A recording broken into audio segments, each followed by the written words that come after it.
Oke, Assalamualaikum warahmatullahi wabarakatuh. Selamat siang, salam sejahtera untuk kita semua. Teman-teman yang sangat saya banggakan, kita bertemu kembali dalam perkuliahan pendidikan Pancasila. Tema yang akan saya bahas hari ini adalah tentang kontekstualisasi, implementasi, dan aktualisasi Pancasila dalam kehidupan sehari-hari. Saya izin untuk memulai dengan mari kita bersama-sama membaca basmalah, bismillahirrahmanirrahim, dan juga berdoa sesuai agama dan kepercayaan kita masing-masing.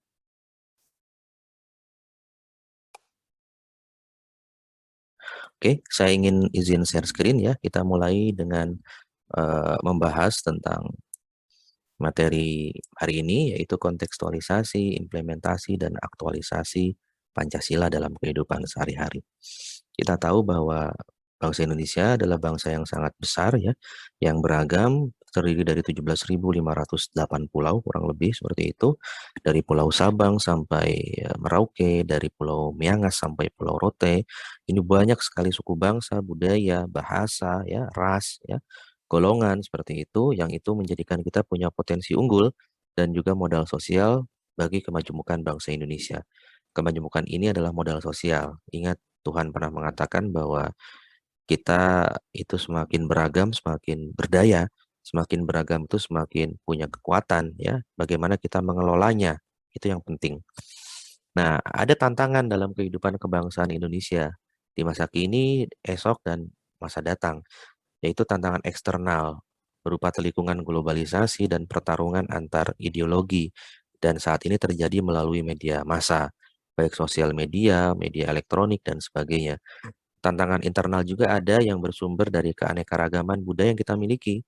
Jadi keanekaragaman budaya, kemajemukan yang kita miliki, suku bangsa, agama, ras, dan latar belakang, itu juga bisa menjadi tantangan, ya. Permasalahan juga kalau kita tidak mengelolanya dengan baik. Dan yang ketiga, melemahnya penghayatan terhadap nilai-nilai Pancasila akibat dari ketidakmampuan dalam mengelola dua aspek tantangan berikut, yaitu tantangan eksternal. Apa itu? Menipisnya nasionalisme, menipisnya rasa cinta kepada tanah air, lunturnya semangat gotong royong, menguatnya ikatan-ikatan primordial, merasa suku bangsanya lebih baik dibanding suku bangsa yang lain, merajalelanya tindakan-tindakan kekerasan, dan lain-lain. Bahaya manusia Indonesia adalah menjadi manusia yang sangat individualis karena globalisasi, menjadi sangat pragmatis, ya, hanya cari untung saja, bisa menggunakan alat komunikasi dan teknologi informasi dengan kemajuannya, tapi tidak tahu bagaimana menggunakannya dengan baik, apa yang harus dihindari, apa yang bisa dilakukan. Nah, ini tidak baik. Oleh karena itu perlu adanya literasi digital atau pendidikan untuk meningkatkan kecerdasan digital masyarakat. Kemudian globalisasi dengan modernisasi dan modernitas di segala bidang itu berimplikasi akhirnya pada melemahnya karakter khas kehidupan kebangsaan kita. Makanya kita jadi sangat menjauhi nilai gotong royong, kita sangat mudah melakukan tindakan kekerasan, kita sangat mudah merasa lebih baik dibanding yang lain, dan kita menjadi individualis dan pragmatis. Ini tantangan kita secara eksternal. Nah, secara internal kita punya tantangan. Keberagaman kita dalam suku bangsa, agama, ras, dan golongan itu bisa jadi faktor pemersatu kalau kita kelola dengan baik, tapi juga bisa menjadi faktor pemecah. Ditambah dengan tadi, faktor media massa, ya, hoax, ya, akibat dari media massa yang tidak terliterasi penggunanya, hate speech, ujaran kebencian, bullying, dan sebagainya, perpecahan, pertikaian. Nah, oleh karena itu kita perlu mengelola Bhinneka Tunggal Ika, keberagaman kita dengan nilai-nilai Pancasila. Nah, ini yang kemudian menjadikan kita perlu betul-betul optimal dalam menjauhi dan meminimalisasi, minimal ya, kita meminimalisasi potensi yang merusak kehidupan kebangsaan dan kemenjemukan Republik Indonesia. Kita menjauhi nilai primordialisme tadi, merasa suku bangsa kita lebih baik dibanding yang lain, kita harus menjauhi chauvinisme sempit atau merasa lebih baik dibanding yang lain, kita harus menjauhi tindakan-tindakan radikal, ya, radikalisme dalam agama, berkedok atas nama agama, tindakan kekerasan atas nama agama, dan sebagainya. Dan kita juga harus meminimalisasi ketidakadilan dan kesenjangan sosial di segala bidang, mendukung program-program pengentasan kemiskinan yang dilakukan oleh pemerintah, seperti itu. Nah, mengapa perlu Pancasila? Jelas yang pertama karena alasan historis. Karena nasionalisme dan rasa kebangsaan kita dibangun di atas pondasi perasaan senasib penanggungan, ya, yang dijajah ratusan tahun oleh penjajah dan kemudian mengakibatkan kita punya semangat dan rasa penanggungan untuk keluar dari penjajahan. Dan nilai-nilai kebangsaan kita, nilai-nilai Pancasila itu adalah dihadirkan, dihasilkan ya secara sosiokultural oleh para pendiri bangsa kita, digali dari nilai-nilai yang sudah ada di bangsa kita sejak dulu seperti itu. Dan kemudian menjadi konsensus nasional, menjadi dasar negara kita yang itu dikelola, yang itu diracik ya, yang itu dibentuk, disusun, disepakati oleh para founding fathers dan juga founding mothers Negara Kesatuan Republik Indonesia seperti itu. Dan yang ketiga ada alasan filosofis ya. Karena Pancasila itu sudah menjadi dasar filsafat negara dan pandangan filosofis negara, pandangan filosofis bangsa, kita harus konsisten untuk menerapkannya dalam tindakan. Jadi Pancasila harus ada dalam tindakan. Kemudian itu menjadi cerminan bahwa kita adalah bangsa yang sudah bisa menerapkan kebaikan dari nilai-nilai Pancasila ya, bahwa itu harus kita terapkan dalam kehidupan sehari-hari. Dan yang berikutnya kita perlu melakukan revitalisasi atau penguatan kembali nilai-nilai Pancasila. Ya, bahwa nilai ketuhanan, bahwa kita bangsa yang religius dan pluralis sekaligus moderat itu harus kita tunjukkan. Bahwa nilai kemanusiaan, mengakui harkat dan martabat manusia secara berkeadilan dan beradab itu harus kita utamakan dan bersikap inklusif dalam kehidupan. Kita harus membangun nilai persatuan, ya, mempersatukan dalam perbedaan dan tetap membedakan dalam kebersamaan dengan merujuk kepada aturan perundang-undangan yang ada dan berlaku. Yang keempat, nilai kerakyatan. Kita mengutamakan demokrasi dibangun di atas pondasi kerakyatan dengan hikmat dan kebijaksanaan. Yang kelima, nilai keadilan sosial. Bagaimana kita berupaya untuk membangun dan mewujudkan terciptanya keadilan sosial bagi seluruh rakyat Indonesia. Nah, itu semua harus kita kontekstualisasi, harus kita implementasikan dalam kehidupan sehari-hari. Pancasila harus menjadi moral guidance, jadi panduan moral. Menjadi pandangan hidup bangsa dan warga negara menuju kejayaan bangsa kita.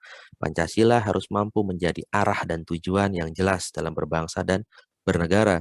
Menjadi sumber rujukan dalam mengambil kebijakan dan menerapkannya, seperti itu. Kemudian yang penting juga adalah bagaimana kita mengaktualisasi sila pertama.